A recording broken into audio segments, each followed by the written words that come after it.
ছাত্রছাত্রীরা আমাদের ভবিষ্যৎ। শিক্ষা প্রতিষ্ঠান তো 12টা বেজেই গেছে, আপনারা জানেন। শিক্ষক নিয়োগ তো ছেড়ে দিন, হাজার হাজার শিক্ষক আজ চাকরি হারিয়ে অজানা অনিশ্চিত ভবিষ্যতের জন্য তারা আজ অপেক্ষমান এক গভীর হতাশাকে পুঁজি করে সঙ্গে নিয়ে। স্কুলে স্কুলে শিক্ষা উঠে গেছে। এই অবস্থায় দাঁড়িয়ে বাংলার মুখ্যমন্ত্রী আরেক অদ্ভুত বিভাজনের খেলা খেলছেন। ভারতবর্ষে জাতীয় সঙ্গীত আছে, আপনারা জানেন, জনগণ মন অধি। পশ্চিমবঙ্গ সরকার মমতা ব্যানার্জি এই বাংলায় জাতীয় সঙ্গীতের আদলে রাজ্য সঙ্গীত চালু করতে চাইছে এবং সেই রাজ্য সঙ্গীত প্রত্যেকটা স্কুলে বাচ্চাদের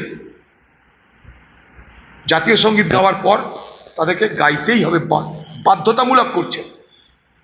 তার জন্য প্রাথমিক বিদ্যালয়গুলোতে সমস্ত আদেশ চলে এসছে। সেখানে কবিগুরু রবীন্দ্রনাথের বাংলার মাটি বাংলার জল, এক কবির বাংলার মাটি বাংলার জল, বাংলার বায়ু বাংলার ফল, পূর্ণ হোক পূর্ণ হোক পূর্ণ হোক হে ভগবান। দেখুন,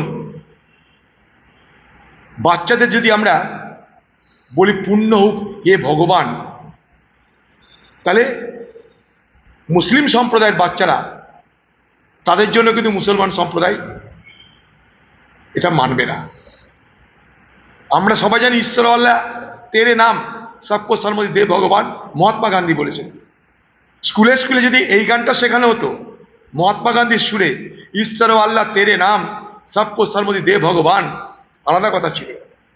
কিন্তু এখানে একদিকে জগন্নাথ, এই পুরী জগন্নাথ মন্দিরের আদলে দীঘায় মন্দির করে আপনি ঘরে ঘরে সরকারি টাকায় জগন্নাথের প্রসাদ পাঠাচ্ছেন, ধর্মীয় ভাবাবেগকে সেখানটায় অবজ্ঞা করে।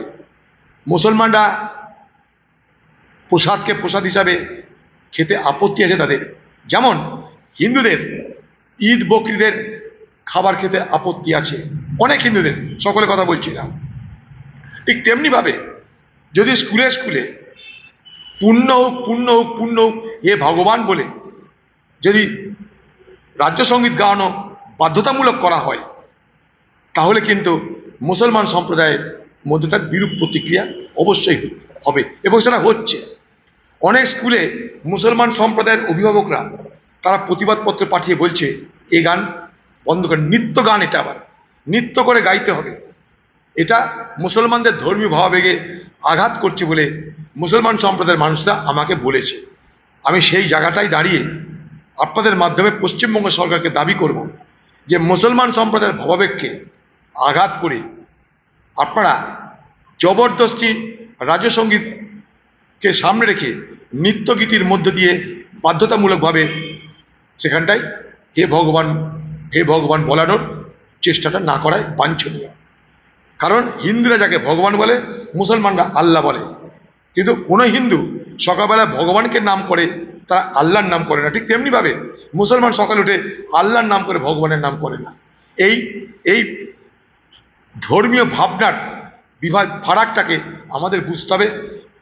তার যে সেন্সিটিভিটি, সংবেদনশীলতা, সেটাকে আমাদের বুঝতে হবে। গায়ের জোরে আপনি স্কুলে স্কুলে জয় ভগবান হে ভগবান সকলকে গাওয়ানোর জন্যে যে নতুন কায়দা শুরু করেছেন বাংলার মুখ্যমন্ত্রী, সেটা আপনি বন্ধ করুন। কখনো জয় শ্রীরামের বিরোধিতা করেন আপনি মুসলমানদের খুশি করার জন্যে। এবার পূর্ণ হোক হে ভগবান এই নৃত্যগীত বাধ্যতামূলক করার মধ্যে দিয়ে কাকে খুশি করতে চাইছেন আপনি জানেন, কিন্তু বাংলার সমাজ যেটাকে মেনে নেবে আপনি সে কাজ করুন। সকলের জন্য যেটা মানানসই হবে সে কাজ করুন। এটা ভুল হচ্ছে আরেকটা, এটাই আমার বক্তব্য।